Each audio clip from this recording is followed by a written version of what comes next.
Assalamualaikum warahmatullahi wabarakatuh. Nama saya Basutian. Nah, di sini saya akan menjelaskan sedikit tentang deadlock dan jenis-jenisnya dan cara pencegahannya.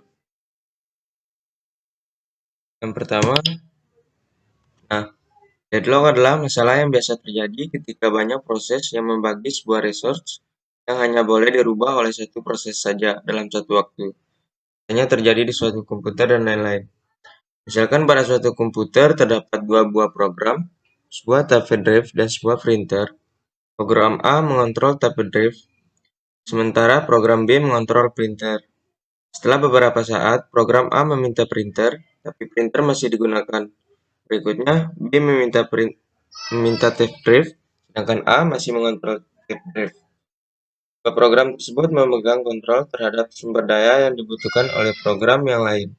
Tidak ada yang dapat melanjutkan proses masing-masing sampai program yang lain memberikan sumber dayanya, tapi tidak ada yang mengalah. Kondisi itulah yang disebut deadlock. Nah, yang kedua contoh deadlock.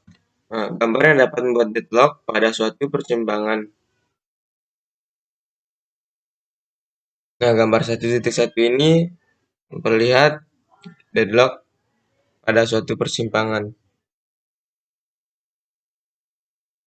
Beberapa hal yang dapat membuat deadlock pada suatu persimpangan yaitu terdapat satu jalur pada jalan. Mobil digambarkan sebagai proses yang sedang menuju sumber daya. Untuk mengatasinya, beberapa mobil harus frame atau mundur. Sangat memungkinkan untuk terjadinya starvation. Kondisi proses tak akan mendapat sumber daya. Nah, yang kedua, resource allocation graph. Sebuah visual matematikal untuk menentukan apakah ada deadlock atau kemungkinan terjadinya. Nah, gambar 1.2 ini menunjukkan sebuah panah dari proses ke resource menandakan proses meminta resource. Sebuah panah dari resource ke proses menunjukkan sebuah instance dari resource telah ditempatkan ke proses. Proses adalah lingkaran, resource adalah kotak, titik-titik mempresentasikan jumlah instance dari resource dalam tipe. Meminta poin-poin ke kotak, perintah datang dari titik. Nah, gambar 1.2 ini adalah gambar graph. Jika graph tidak berisi lingkaran, maka tidak ada proses yang deadlock.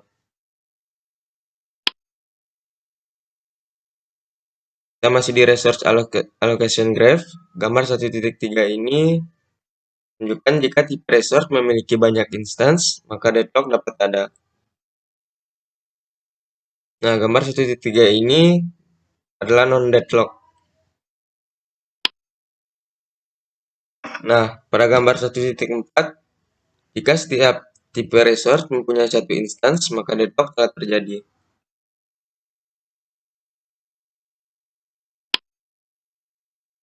Nah, sini ada strategi menghadapi deadlock.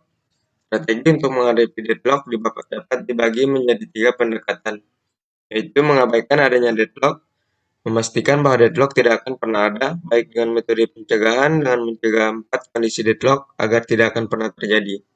Metode menghindari deadlock yaitu mengizinkan 4 kondisi deadlock, tetapi menghentikan setiap proses yang kemungkinan mencapai deadlock.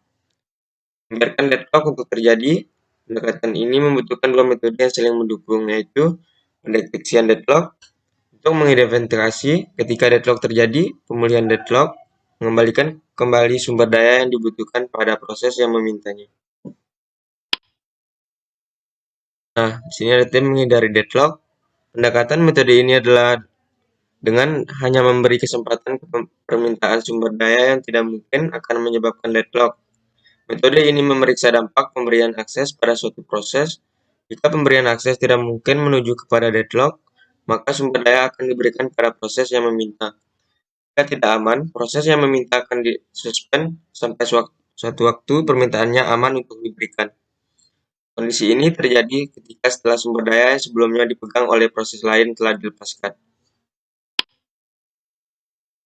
Nah, sini kita masih menghindari deadlock. Kondisi aman yang dimaksudkan selanjutnya disebut sebagai safe state, sedangkan keadaan yang tidak memungkinkan untuk diberikan sumber daya yang diminta disebut unsafe state. Nah, di mana kondisi aman safe state? Suatu keadaan dapat dinyatakan sebagai safe state Jika tidak terjadi deadlock dan terdapat cara untuk memenuhi semua permintaan sumber daya yang ditunda tanpa menghasilkan deadlock dengan cara mengikuti urutan tertentu. Kondisi tak aman atau bisa disebut unsafe state, suatu state dinyatakan sebagai state tak selamat atau unsafe state jika tidak terdapat cara untuk memenuhi sebuah permintaan yang saat ini ditunda dengan menjalankan proses-proses dengan suatu urutan. Nah, semoga bermanfaat. Sekian dan terima kasih. Assalamualaikum warahmatullahi wabarakatuh.